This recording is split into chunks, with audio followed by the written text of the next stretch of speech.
E se eu disser que eu ajudei a construir um parque no meio da minha cidade? Se você chegou aqui mais uma vez, parabéns, você é mais um náufrago nessa nossa ilha que só cresce. E eu falo aqui diretamente do Parque Estadual do Sítio do Rangedor. Eu sou da área da engenharia, trabalho com meio ambiente há tem muito tempo e trabalhei um tempo no setor de florestas aqui do estado do Maranhão. E nós tínhamos um desafio grande, que era implementar melhor o formato de parques, né, do meio das cidades, principalmente poder dar uma nova cara para as áreas verdes dentro das cidades. E por cidades, é exatamente isso, cidades, plural, ou seja, ao longo do estado. E foi aqui no sítio do Rangedor que nós conseguimos fazer um modelo de parque para ser utilizado nos outros locais do estado do Maranhão também. A história toda começa com o sítio do Rangedor, que tem uma área de mais ou menos 127 hectares dentro da cidade de São Luís. O sítio do Rangedor antes funcionava basicamente como um band-aid verde. Eu gosto dessa expressão que eu vi uma vez em uma palestra do TED, né, foi o TEDx. Esqueci agora, vou botar aqui embaixo para vocês, mas que trabalhava sobre a urbanização das cidades. E é um tema que eu gosto bastante. Trabalhar com urbanismo, fazer o planejamento das cidades para o posterior, para frente, futuro. E esses band-aids acabam que alguns possuem alguma forma de legislação para proteger elas e a maioria não. Então a maioria era explorada por praticamente como ponto de lançamento de resíduo, desova de documentos e várias outras coisas. Então são áreas que eram utilizadas para fins outros e não, de fato, estavam inseridas dentro do contexto urbano da cidade. Eis que entra o sítio do Rangedor e a categoria que ele tinha anterior. Por lei, o sítio do Rangedor, o parque, ele não era um parque antes, era uma estação ecológica e tinha um uso muito restrito, basicamente para uso científico. Então você só poderia acessar com autorização do Estado do Maranhão para fazer pesquisa científica, e pouco era feito de fato.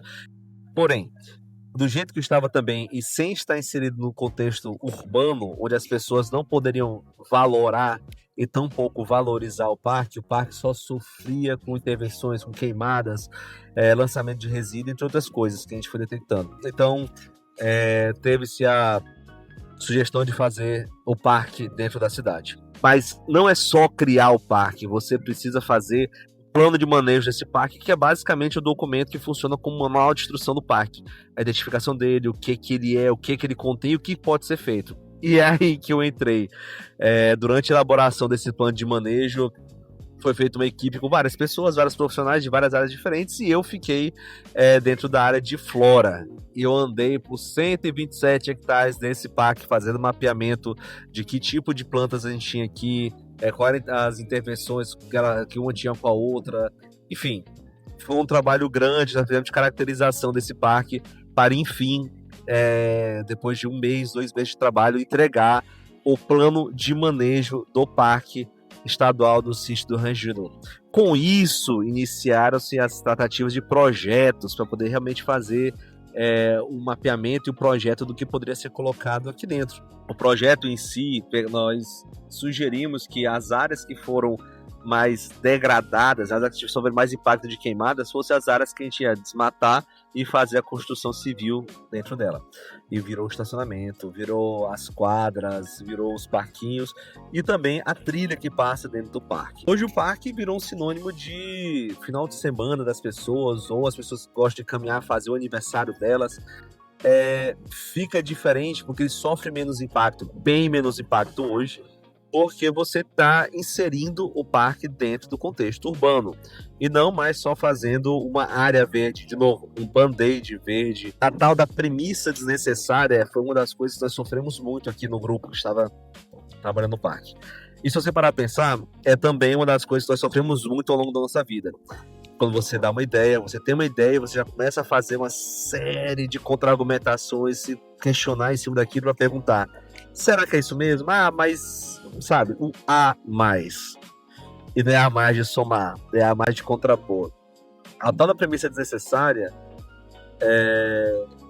ela barra a gente. ela faz a gente parar, ela faz a gente não ir adiante, não colocar uma ideia para frente, exatamente porque a gente tem medo do que pode vir à frente, ou que a gente não tem noção, vai esbarrar de toda forma e criar todas as dificuldades possíveis para aquilo ali sair do lugar, para sair do lugar.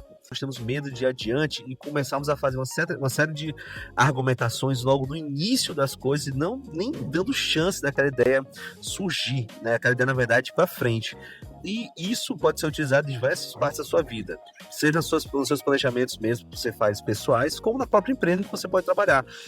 Que você começa dentro da reunião a fazer uma chuva de ideias e lá você começa a barrar todas pensando, mas e se... Gente, o pressuposto necessário é um dos maiores venenos que nós temos hoje na criação e na elaboração de ideias.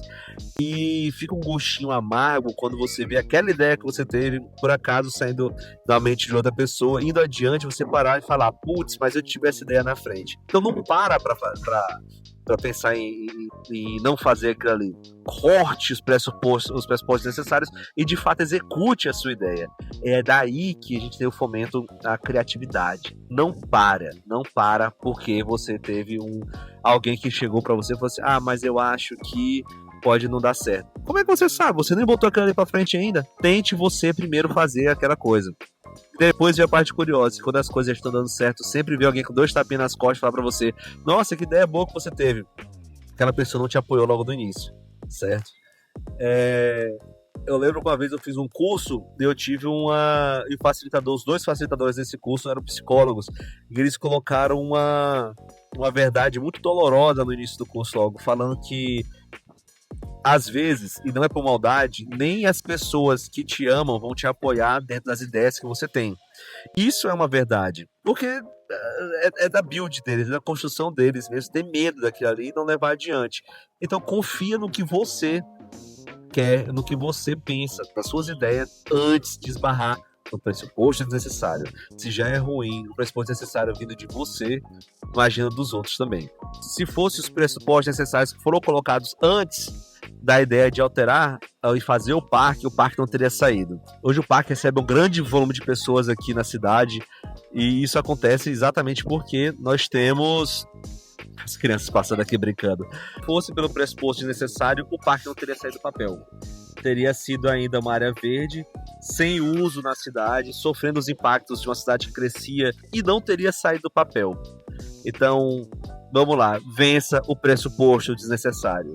São ideias boas assim que você tem coragem de firmar e levar para frente que podem fazer a diferença para você, para a comunidade, todo mundo. Acho que essa foi a mensagem do dia. Foi uma curiosidade que tem aqui de São Luís. Se você vem em São Luís, conheça o Parque do Rangedor.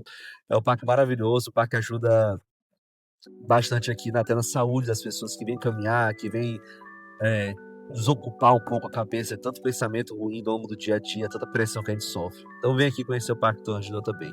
E pessoal, mais uma vez, agradeço você que ficou aqui até aqui no final do vídeo e realmente fico feliz em ver os comentários e ver as pessoas acessando aqui os vídeos e comentando, mandando mensagem aqui para mim. De novo, muito obrigado de coração e até a próxima.